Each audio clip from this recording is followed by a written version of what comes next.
8. Viparyao mithyajnanam atadro papradisham. Indiscrimination is false knowledge not established in real nature.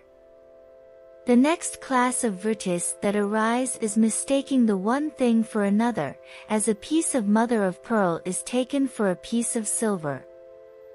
9. Shabdajnananapati vastashunya vikalpa. Verbal delusion follows from words having no corresponding reality. There is another class of vrittis called vikalpa. A word is uttered, and we do not wait to consider its meaning, we jump to a conclusion immediately. It is the sign of weakness of the chit. Now you can understand the theory of restraint. The weaker the man, the less he has of restraint. Consider yourselves always in that way. When you are going to be angry or miserable, reason it out, how it is that some news that has come to you is throwing your mind into vrittis. 10. Abhavaprayalambana vritirnidra. Sleep is a vritti which embraces the feeling of voidness. The next class of vrittis is called sleep and dream.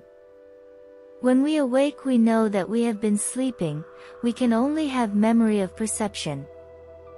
That which we do not perceive we never can have any memory of. Every reaction is a wave in the lake. Now, if, during sleep, the mind has no waves, it would have no perceptions, positive or negative, and, therefore, we would not remember them. The very reason of our remembering sleep is that during sleep there was a certain class of waves in the mind. Memory is another class of vrittis, which is called smrti. 11. Anubhutavishayasambhramosha smriti. Memory is when the vrittis of perceived subjects do not slip away, and through impressions come back to consciousness. Memory can be caused by the previous three. For instance, you hear a word. That word is like a stone thrown into the lake of the chit.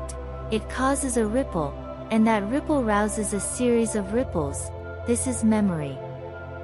So in sleep, when the peculiar kind of ripple called sleep throws the chit into a ripple of memory, it is called a dream.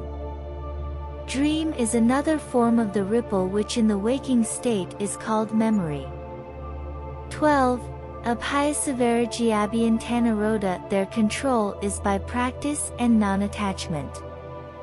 The mind, to have this non-attachment, must be clear, good and rational. Why should we practice? Because each action is like the pulsations quivering over the surface of the lake. The vibration dies out, and what is left? The samskaras, the impressions. When a large number of these impressions is left on the mind, they coalesce, and become a habit. It is said, habit is second nature, it is first nature also, and the whole nature of man, everything that we are, is the result of habit. That gives us consolation, because, if it is only habit, we can make and unmake it at any time. The samskara is left by these vibrations passing out of our mind, each one of them leaving its result. Our character is the sum total of these marks, and according as some particular wave prevails, one takes that tone. If good prevail, one becomes good, if wickedness, one wicked, if joyfulness, one becomes happy. The only remedy for bad habits is counter habits. All the bad habits that have left their impressions are to be controlled by good habits. Go on doing good, thinking holy thoughts continuously. That is the only way to suppress base impressions.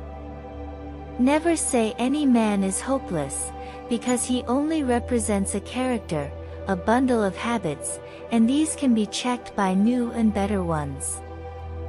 Character is repeated habits, and repeated habits alone can reform character.